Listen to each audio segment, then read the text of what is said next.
Welcome back. ఇవాళ మనతో ఈ చర్చా కార్యక్రమంలో పాల్గొనడానికి తులసిరెడ్డి గారు, 20 సూత్రాల కమిటీ చైర్మన్, కాంగ్రెస్ సీనియర్ నేత, అదేవిధంగా వై నాగిరెడ్డి గారు, YSR Congress party legal cell సంబంధించి మనకి చర్చలో పాల్గొనడానికి మనతో ఉన్నారు.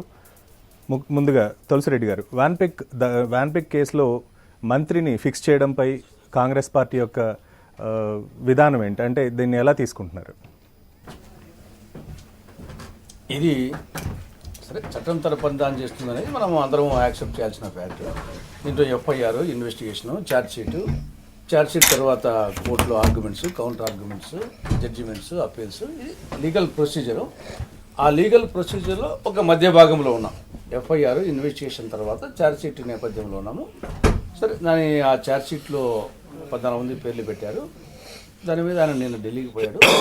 బహుశా ఈరోజు వస్తాడు. వచ్చిన తర్వాత ఆ నిర్ణయం తీసుకుంటాడు. ఆయన సిబిఐ ఛార్జ్ షీట్ వేసిన తర్వాత ఇక్కడంటే ముఖ్యమంత్రితో డిస్కస్ చేసి తోటి మంత్రులతో మాట్లాడకుండా ఢిల్లీకి వెళ్ళి అక్కడ తన ప్రయత్నాలు చేసి అసలు అంటే మెయిన్గా ధర్మాన్ని తీసుకున్న స్టెప్ మీద మీరు కామెంట్ ఎలా చేస్తారు? ఇప్పుడు ఈరోజు కొన్ని పేపర్లు చూస్తే ఆయన ప్రోగ్రామ్ ముందుగానే ఫిక్స్ అయినట్టు, అక్కడ ఏదో పల్లం రాజు గారితో మాట్లాడదాని కోసం పోయినట్టు, ఎయిర్పోర్ట్కు పోయిన తర్వాత ఆ విషయం తెలిసినట్లు ఇమీడియట్గా ఆయన ఫోన్లో కూడా మీడియాతో టచ్లోకి వచ్చాడు. నేను ఇంకా అది ఛార్జ్షీట్లో ఏముండేది టెక్స్ట్ చూడలేదు, అది చూసిన తర్వాత నిర్ణయం తీసుకుంటాను చెప్పడం జరిగింది. పేపర్లో కూడా ఈరోజు వార్తలు ఈరోజు వచ్చిన తర్వాత నిర్ణయం తీసుకుంటాను చెప్పడం జరిగింది.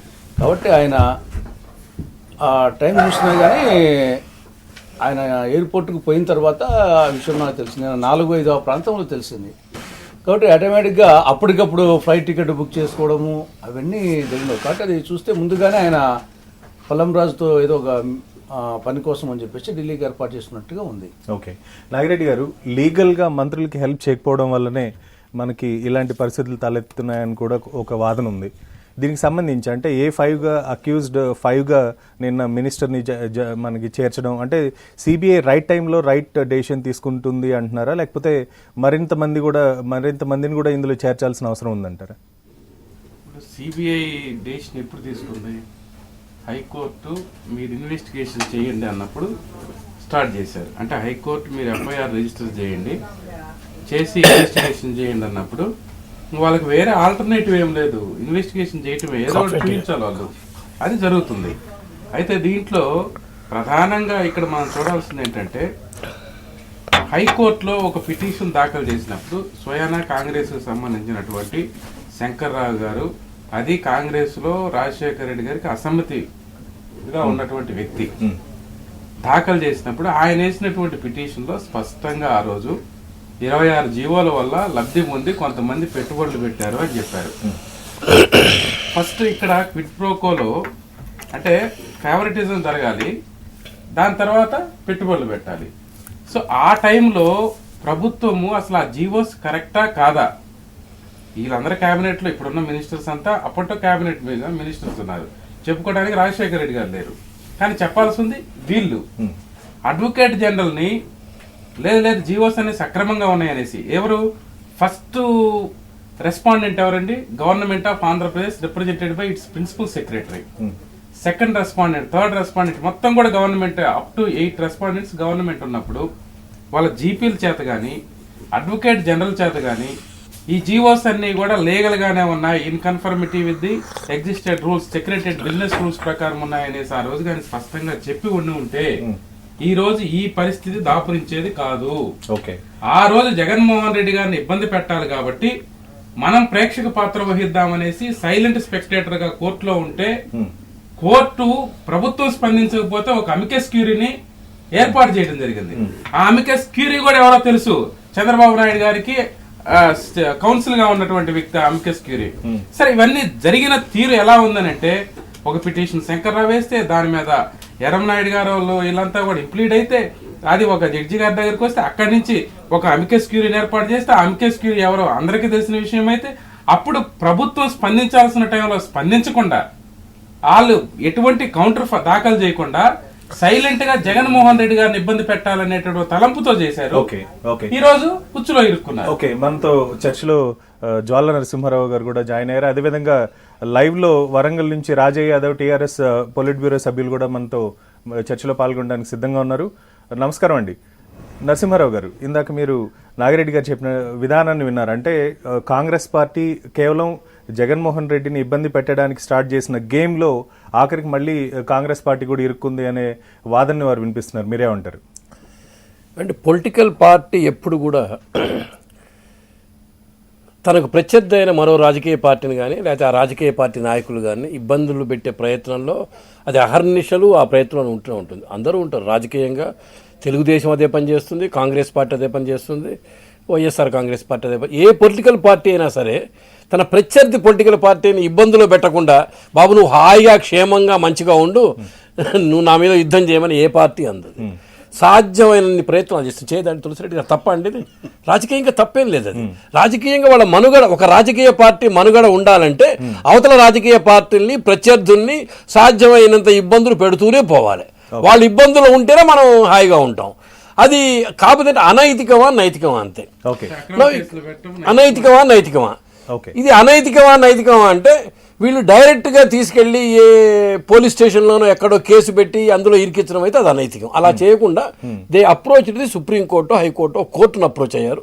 కోర్టును అప్రోచ్ చేసి ఫలానా వాళ్ళు ఫలానా అవినీతి కార్యక్రమాలకు పాల్పడ్డారంటే కోర్టు డైరెక్షన్స్ ఇచ్చింది. ఎవరికి ఇచ్చింది? దేశంలోని అత్యున్నతమైనటువంటి ఒక దర్యాప్తు సంస్థ చేతిలో పెట్టి బాబు నువ్వు ఎంక్వైరీ చేయమన్నది. తర్వాత అరెస్ట్ జరిగింది. అరెస్ట్ అక్రమ సక్రమం అంటే హైకోర్టు దగ్గర నుంచి సుప్రీంకోర్టుకు స్పష్టమైన తీర్పు ఇచ్చింది. అక్రమం కాదు సక్రమమైన తీర్పు ఇచ్చింది. సో మనం అంతటితోటి దాన్ని ఆ ఇష్యూని మళ్ళీ కోర్టులు జోక్యం చేసుకొని బాబు జగన్మోహన్ రెడ్డి గారి అరెస్ట్ ఇది అక్రమం కాదు సక్రమం కాదు ఇది అక్రమమే అని తీర్పు చెప్పిన దాకా ఏదో ఒక కోర్టు మనం దాని విషయంలో ఇది ఏదో వీళ్ళు అవినీతికి పాల్పడ్డారు అక్రమంగా అరెస్ట్ చేశారని అనుకుంటుంటే బాగుంటుందేమో. అంతకని నేనేమి అంటలేదు. రెండోది ఇవాళ ధర్మాన ప్రసాదరావు గారి వ్యవహారం అనమాట. ధర్మాన ప్రసాదరావు గారు నిన్న ఆయన పేరు వచ్చిందని తెలవగానే ఢిల్లీ ప్రయాణం అవుతూ ఇది నేను తర్వాత స్పందిస్తాను, గంట తర్వాత స్పందిస్తాను, పావుగంట తర్వాత అని అంటే అప్పుడే అనుకున్నాను ధర్మాన ప్రసాదరావు గారు నిజంగా క్యాబినెట్లో ఉన్న వాళ్ళలో ఒక సౌమ్యుడు మంచివాడు. పాప ఆయన చివరికి ఢిల్లీకి పోయినాడు దింపుడు గళ్ళం ఆశనం. అంటే ఇక్కడ కాకపోయినా అక్కడ దిగంగానే టైమ్స్ ఆఫ్ ఇండియాలో తను అక్కడ చెప్పడం జరిగింది. అంటే ఇక్కడ నేను ఒక గంట తర్వాత చెప్తానని మరి ఫ్లైట్ లో ఏం ఆలోచించారు కానీ దిగగానే అక్కడ ఢిల్లీకి కొంత దింపుడు గళ్ళం ఆశ. అక్కడికి పోతే ఏమన్నా ఆసరా దొరకపోతుంది అనుకున్నాడు కానీ బహుశా దొరకదు అనుకుని ఉండాలి. మరి ఆజాద్ తోటి వాళ్ళతోటి కలిసిన తర్వాత కలవకముందు మొత్తం ఏమట్టుకు నేను రాజీనామా చేస్తున్నాను. దట్ ఈస్ హర్షించదగింది. ఇక్కడ ఇష్యూ ఏమిటంటే ధర్మాన ప్రసాదరావు తోటి ఆగుతుందా ఇది? ఇవాళ A1 జగన్మోహన్ రెడ్డి గారి 4వ ఛార్జ్షీట్లో, A2నేమో ఆయన ఎవరు విజయసాయి రెడ్డి, 3-4 ఏమో బ్రహ్మాంద రెడ్డి అండ్ ఇది మోపిదేవి. సో మోపిదేవికి ఈయనకు ఇక అంగుళం తేడాలోనే ఉన్నారు. వీళ్ళిద్దరికి అంగుళం తేడాలో ఉంటే ధర్మాన ప్రసాదరావు గారు మిగిలిన మంత్రులకు అడుగు దూరంలో ఉన్నారు అంతే. సో అందుకని ఇప్పుడు ఏంటంటే ఇది ఒక కిరణ్ కుమార్ రెడ్డి గారు ఒక మహత్తర అవకాశం. తులసిరెడ్డి గారు లాంటి వాళ్ళు కిరణ్ కుమార్ రెడ్డి గారికి ఏం సజెస్ట్ చేయాలంటే నువ్వు అధిష్టానం మీద ప్రెషర్ పట్టుకోవచ్చో లేకపోతే ఏదన్నా మంచి చేసుకోనో నా మంత్రివర్గాన్ని ప్రక్షాళన చేసుకుంటాను. నేను ఇప్పటికే నా మంత్రివర్గంలో పూర్తిగా నా ఇష్టపూర్తిగా పెట్టుకునే వాళ్ళు పెట్టి లిస్ట్ మొత్తం ఇప్పిస్తానని చెప్పమంటారా? అట్లా కాదండి. ఇప్పుడు 6 మంత్రులు, ఏరాస్ ప్రతాప్ రెడ్డి మీద ఏదో ఒక ఆరోపణలు, పార్సాద్ మీద ఒక ఆరోపణలు, ఇంకా ఈ 6-8 మందిగా ఇంకెంతమంది ఉన్నారో తెలియదు. ఇదంతా కాకుండా నన్ను ఒక ప్రక్షాళన చేసుకొని నన్ను ఒక టీంని ఏర్పాటు చేసుకునివ్వండి. నేను ఇప్పుడు క్రికెట్ ఉందండి, క్రికెట్లో క్యాప్టెన్ ఎవరిని పెట్టాలి?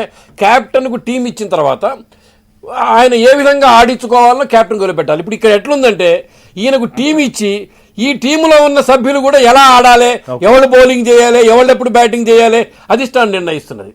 ఎవరేం మాట్లాడాలి, ఎవరిని తిట్టాలి, ఎందుకు తిట్టాలి అధిష్టానం నిర్ణయించిన అధిష్టానం కిమ్మనకుండా కూర్చుంది. నిన్న మొన్న చూడండి కిరణ్ కుమార్ రెడ్డి గారికి, జయపాల్ రెడ్డి గారికి పంచాయతీ చూస్తూనే ఉన్నాం కదా. పాప ఆయన ఏదో ఈ రాష్ట్రానికి రావాల్సిన గ్యాస్ ఆయన తీసుకొని వస్తే ఆయన జయపాల్ రెడ్డిని ఏదో తిడుతున్నాడని చెప్పి లేనిపోయింది అంటున్నారు కదా. సో ఇది ఒక మహత్తరమైన అవకాశం. కిరణ్ కుమార్ రెడ్డి గారు ఇప్పుడు ఈ మంత్రివర్గాన్ని ప్రక్షాళన చేయడానికి ఒక మహత్తరమైన అవకాశం వచ్చింది. నెంబర్ 2, ఇకనైనా ఈ జీవోల విషయంలో మళ్ళీ ఆలోచించాలి. ఎందుకంటే జీవోలు అక్రమమా సక్రమమా? జీవోలు కనుక సక్రమం అవుతే ఈ క్విడ్ ప్రోకో లేదు.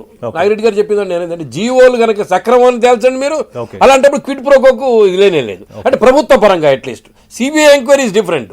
మూడోది సిబిఐ ప్రెషర్స్ను తట్టుకుంటుంది అంటానికి ఏకైక కారణం ఈ మధ్యన ఏమొచ్చిందంటే పాప జగన్మోహన్ రెడ్డి గారు లేకపోతే విజయమ్మ గారు ఏదో ఢిల్లీ వెళ్ళారు, లాలూచి పడ్డారు, లాలూచి పడి ఆ ప్రణబ్ ముఖర్జీ ఓటేశారు, సోనియాతో మాట్లాడారని కూడా వచ్చింది, మాట్లాడి ఇగో బెయిల్ పిటి ఇప్పించుకుంటున్నారని. పాప అవన్నీ తప్పని తేలింది ఇప్పుడు. ఎందుకంటే ఇవన్నిటికి అతీతులం మేము అని సిబిఐ అటు వాళ్ళని ఛార్జ్ షీట్ పెట్టి జగన్మోహన్ రెడ్డి గారి మీద ఏమని చేసింది.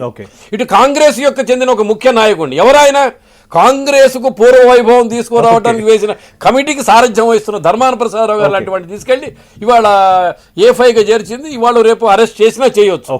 సో ఇవన్నీ మీరు